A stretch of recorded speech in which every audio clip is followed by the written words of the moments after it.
Hello मित्रांनो, तुमचं स्वागत आहे the knowledge of stock Marathi या चॅनलवरती. आपण आजच्या या व्हिडिओमध्ये डेली ॲनालिसिस बघणार आहे, उद्यासाठी ट्रेड प्लॅन करणार आहे. तर सुरू करूया. चला पहिल्यांदा निफ्टी 50 बघूया. निफ्टी 50मध्ये बघा, फर्स्ट हाफमध्ये आपल्याला काय बघायला मिळतं आहे, तर लास्ट ट्रेडिंग डे दिवशी आपल्याला एक स्ट्रॉंग बाईंग बघायला भेटलेली फर्स्ट हाफमध्ये, आणि थर्ड हाफमध्ये तेवढंच मार्केट पडलेलं. मग याचा अर्थ काय होतो की बाहेर ज्या लेवलला आता मार्केट ट्रेड करतं आहे 23,400 ते 23,500ची लेवल, त्या लेवलला मार्केटमध्ये बायर आहेत. आणि दुसरी गोष्ट काय बघायला मिळते की 23,700 ते 23,800च्या लेवलमध्ये मार्केटमध्ये सेलर आहेत. ही गोष्ट बघायला मिळते. मग आपण याच्यानुसार आपण आता ट्रेड प्लॅन करणार आहे. तर मित्रांनो बघा, आता कंडिशन काय होणार किंवा काय कंडिशन काय होऊ शकते मार्केटमध्ये. तर फर्स्ट कंडिशन, जर समजा गॅप अप ओपन झालं या नाहीतर मग फ्लॅट ओपन झालं आणि मार्केट वरती जाण्याचा प्रयत्न केला, तर तुम्ही फर्स्ट 5 EMA किंवा 23,780च्या लेवलचा एक निगेटिव्ह पॅटर्न किंवा 5 EMA ट्रेड करायचा आहे. ते कुठल्या साईडला? पुट साईडला. का? हे याच्यामागचं कारण काय सांगतो. जेवढं मार्केट पडलं आहे तेवढं रिकवर जर केलं तर या लाईनपासून ब्रेक करणं थोडं मुश्किल आहे, अवघड आहे. 23,380ची लेवल ब्रेक करणं थोडं अवघड आहे.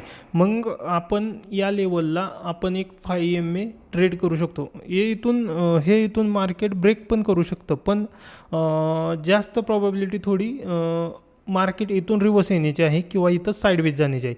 मग एक रिस्की ट्रेड होऊ शकतो हा पुट साईडला घेण्याचा, जो 23,780च्या लेवलचा. पण जर त्याने वर्क केलं पुट साईडला तर चांगला प्रॉफिट होईल व 23,500ची लेवल ब्रेक करून किंवा 23,350च्या लेवलच्या खाली ट्रेड करण्याचा प्रयत्न करू शकतो मार्केट. पण आपल्याला ट्रेड कुठं घ्यायचा आहे?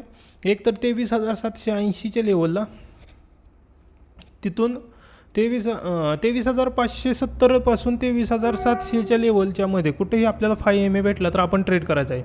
आपल्याला ट्रेड कोणता करायचा आहे? 23,500 पासून 550 पासून 23,750 किंवा 780च्या लेवलमध्ये आपल्याला 5 EMA भेटला तर तो पुट साईडला ट्रेड करायचा आहे.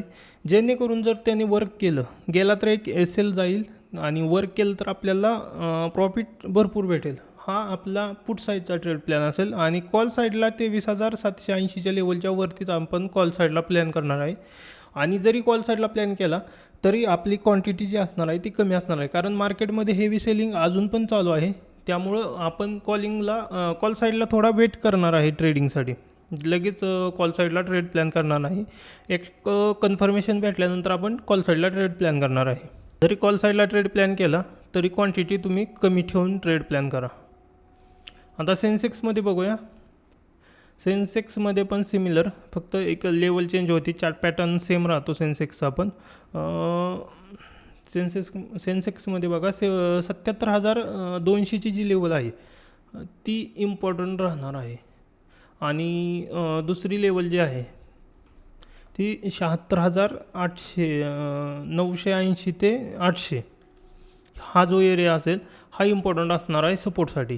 मग मार्केट ओपन कुठं होतं आहे ते पाहण्यासारखी गोष्ट असेल की जर समजा याने फ्लॅट ओपन केलं किंवा गॅप डाऊन ओपन केलं तर आपण प्राईज ॲक्शन बनवून पुट साईडला एक एंट्री करणार आहे, ट्रेड करणार आहे.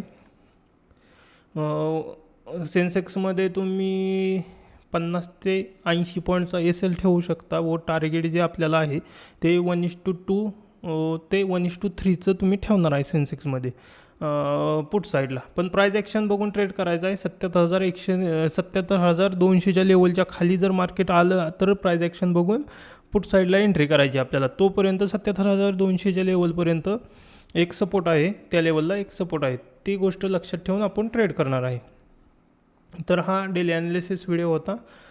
आपण भेटूया नेक्स्ट व्हिडिओमध्ये दुसऱ्या एका. धन्यवाद मित्रांनो. हा व्हिडिओ इथेच संपूया.